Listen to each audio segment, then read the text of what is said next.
It's funny, but we look at Edwards as the father of the Great Awakening. He did all this during a time that the Bible was in extreme decline. He not only helped birth a revival in a nation, but instilled the mission and purpose of the kingdom into his kids' lives. His lifestyle was not a product of the revival, it was the catalyst for the revival. You see, God never intended the church alone to be the answer to all in all, and to discipleship, to raise, to teach, and to impact a society. It must be driven by a godly home with a biblically centered teaching. This is a journey we're on here. Do I have all the answers for this? No, I don't. Because you see, for the last 50 years, I was a youth pastor for 20 of them. And this is what we told to every mom and dad in America.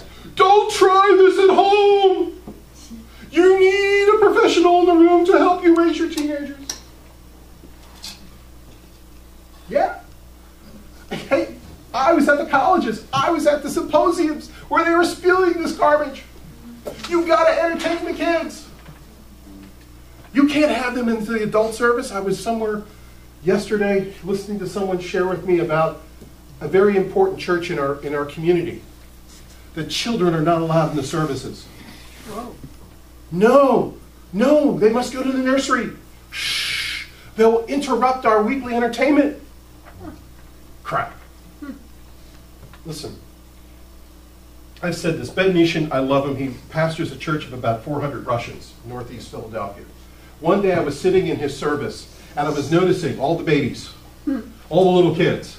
Yeah. And afterwards I said to Ben, Ben, I love you dearly, my brother, but what's with the menagerie? He goes, you stupid American pastors. He said it with a smile of love and a hug, you know, big bear hug. He goes, I love you, man. He goes, you don't get what we get. I go, Ben, your services are 3 hours long. He goes, listen, let me tell you something. At one point in time, are our children going to get that that's worship? Do we send them off somewhere until they're 12 years old to be pampered and entertained and then expect them to be interjected into that? No, from the get-go. That's worship.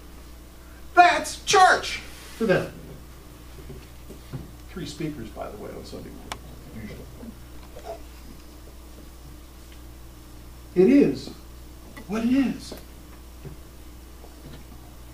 You see, church should be an extension of what your kids are experiencing at home.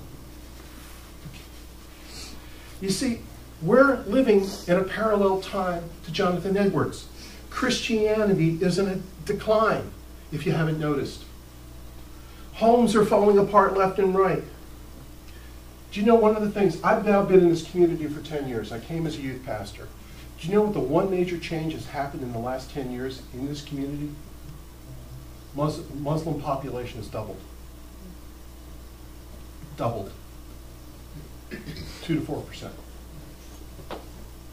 Now, I'm not standing here to bash Muslims today. I'm actually going to talk a little bit about Muslim discipleship, because they get it better than we do.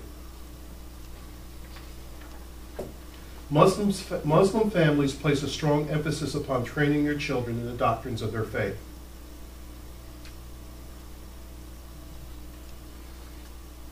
With a dedication to memorizing the Quran, teaching them the strict values of their faith, and in many cases looking to reach out to neighborhoods, taking their children along with them to do good and to teach other non-Muslim children to do likewise. They limit exposure of their kids to media influences of un-Islamic messages. They look for every opportunity to make their society around them better. This is one of the reasons that within the African American community, Muslim faith is actually exploding amongst men. It's due to good discipleship. You see, dads have checked out of the black church. It's dominated by the matriarchal society. It is women run. I mean, there are no mentors. So we have these young black males who are desperately wanting a male influence in their life. And this is what the Muslims are playing upon. They're mentoring their young men. They're taking them in.